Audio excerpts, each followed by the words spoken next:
Tehran. The morning sun has just begun to pierce the heavy haze of the city. For most people, it is just another ordinary workday. But on a quiet residential street, the rhythm of the commute is about to be shattered. A silver Peugeot navigates the narrow lanes. Inside is a man who isn't a soldier, a politician, or a spy. He is a scientist, one of Iran's leading nuclear physicists. Suddenly, a motorbike pulls alongside, in a motion so fluid it looks rehearsed. The passenger reaches out and slaps a small, gray device onto the driver's door. Before the physicist can even react, the bike accelerates and vanishes into the traffic. 3 seconds later, the car erupts in flames. Smoke, glass, and a heavy, suffocating silence fill the air. The man inside is gone.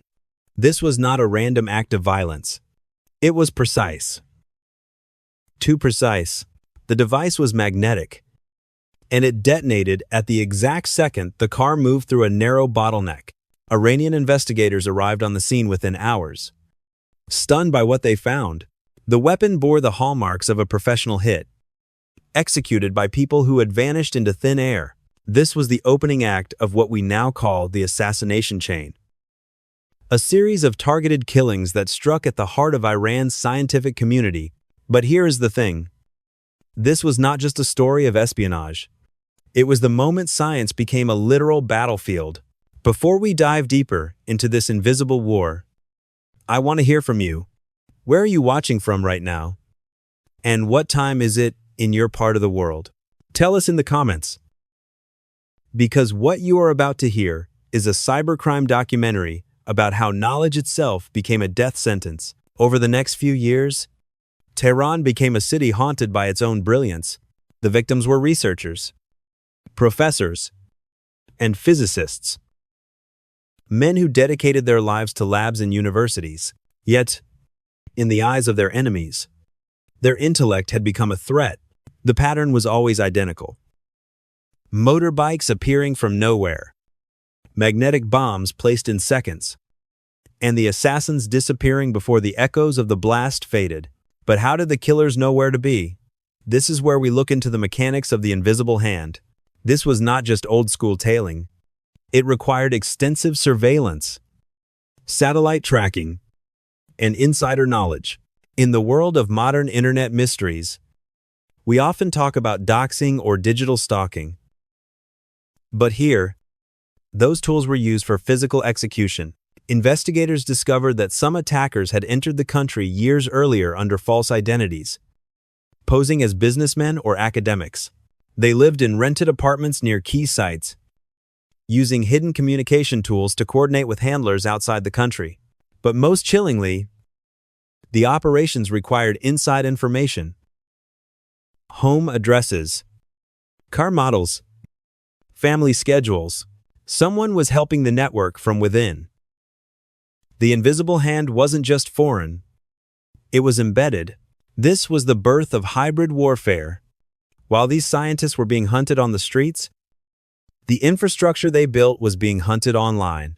This period saw the rise of Stuxnet, a sophisticated digital worm designed to physically destroy nuclear hardware.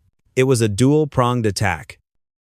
Kill the machines with code, and kill the minds with magnets.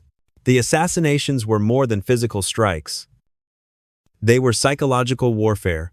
The message was simple: destroy the minds, and the machine collapses. Laboratories grew quieter. Every researcher had to ask, is my work worth my family's life? This atmosphere of paranoia is something we see today in dark web scams and major phishing attacks. Modern cybercriminals use the same social engineering tactics the assassins used. They monitor routines, build trust through false identities, and strike when security is at its lowest. Today's digital assassins use financial fraud mechanics to ruin lives. They infiltrate a company's Slack or email servers and watch for months.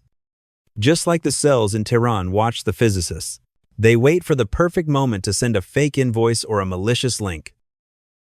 We see these internet mysteries turn into financial tragedies every day. In Tehran, the international media remained largely indifferent, treating these as mysteries rather than crimes. This double standard was glaring. If scientists elsewhere were killed this way, the outrage would have been deafening. But for those inside Iran, it was personal. Scientists began altering routes, avoiding routines, and traveling with escorts. Some moved their families to safe houses. Yet many refused to stop.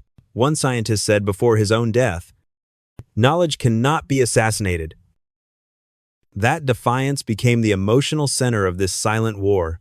The assassination chain eventually forced a total recalibration of national strategy. Iran's scientists were treated as military assets, shielded and relocated. They had to build a human firewall. In our daily lives, we are also under constant surveillance from trackers, scammers, and data brokers. You might not be a nuclear physicist, but your digital identity is just as valuable to a criminal. To prevent becoming a link in a chain of cybercrime, you need a protocol. First, let's talk about cybersecurity protocols. Just as the scientists had to vary their routes, you must vary your digital footprint. Use multi-factor authentication. Never rely on just a password. Use hardware keys or authenticator apps. Use encrypted communication. The assassins intercepted signals, and you should use end-to-end encryption for everything sensitive. Implement a zero-trust architecture. In your digital life, verify everything. If you receive an urgent request for data or money, even from someone you think you know, verify it through a second, independent channel. Recovery from a digital threat is like an investigation in Tehran. You have to find the insider or the leak. Regularly audit your app permissions and see who has access to your location data. If you have been compromised, isolate your devices immediately and change your routines. That means your passwords and security questions across all platforms. Years after the last explosion faded from Tehran's streets, the scars remain. The assassination chain may have ended, but its echoes ripple through every conversation about sovereignty and science. It was a war fought with pens, computers, and silent bullets. Those who orchestrated these hits believed they could erase knowledge through fear. They were wrong. Instead, they immortalized it. The faces of these scientists are now printed on university walls, and their names are etched into the memory of a nation. They became symbols not of defeat, but of endurance. This story serves as a haunting reminder for all of us in the digital age. Science and technology are the new frontiers of power, and where there is power, there are those who will try to seize it through shadows. The global order often justifies these acts under the guise of national security or containment. But when you look at the shattered glass on a residential street, the jargon disappears.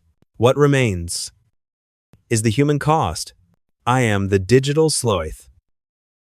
If you found this deep dive into tech espionage and the assassination chain eye-opening, make sure to like, share, and subscribe.